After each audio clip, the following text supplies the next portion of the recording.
Today we're going to show you how to install a Z-Wave door lock. We've got our friend Tyler here from Kwikset who's going to help us out.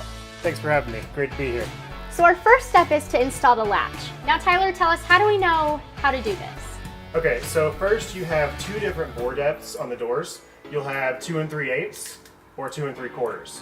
Easy way to find out is just hold it up against the door and see where it needs to be to actually put that little D-shaped hole in the center of the bore here. And with that, once you figure that out, it's actually marked to show you which side's supposed to be up. Give it a shot. What happens if I have a door that looks like this? This obviously isn't going to fit. So you have a couple different options. You can go get a specialized tool or use a chisel from your hardware store, or you can reach out to your local Kwikset rep and we can send you a drive-in latch. So once we have the latch adjusted and the door prepared, we just slide this in there and tighten it with 2 screws, right? Correct, and you always want to make sure and use a hand screwdriver to prevent over-tightening anything. Next, we're going to install the exterior portion of the door lock, right? Right, and if the hole's a little bit larger, you can use this included adapter, but you won't need it this time. This cord connects to the back of the lock. Now, do we run this over or under the latch? You'll want to run it right under. So next, you're going to install the lock cylinder here, and you'll notice on the back, this is a D-shaped spindle here. Oh, so that matches the D-shaped hole in the latch we put in earlier. Right.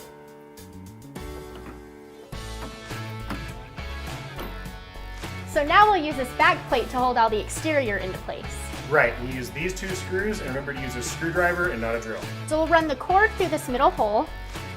And make sure it's secured into place in the smaller hole in the corner. So screw number 1. Make sure it goes all the way through the latch and into the back of the exterior. And screw number 2. So Tyler, why do we use a screwdriver and not a drill? If you over-tighten the bracket, it can cause alignment issues, which can cause binding of the lock. So this wasn't quite straight. Make sure everything's straight before you completely tighten both screws. So next is installing the interior.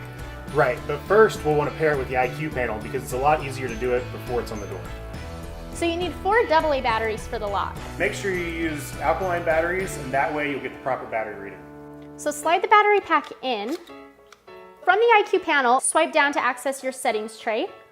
Go to Settings, Advanced Settings, Installation, Devices, and Z-Wave Devices. As a general rule, you always want to clear a Z-Wave device before attempting to pair it with the panel. To clear the lock, touch Clear Device, and then press this button. Next, to pair the lock, you'll go Add Device, Pair, and then press the same button. The panel recognizes that this is a door lock and that it's most likely going on a front door. With the lock paired, let's go ahead and put it on. So next, you'll want to pull the battery pack back out. Like this? Exactly. So next is the power cord. With this side up, right? Right. Before mounting this, you want to make sure that the turn piece lines up with the D-shaped pin that goes through. You may need to make sure that the cord is tucked into the screw. All right, so next we'll mount it in place like this. And you'll secure it with these screws. Oh look, you can even look down there and see if it's aligned properly. So how tight should I make these? Just a hand tightening is fine. So next, we're going to put in the batteries. But before you do, hold down this lock button and then go ahead and drop them in.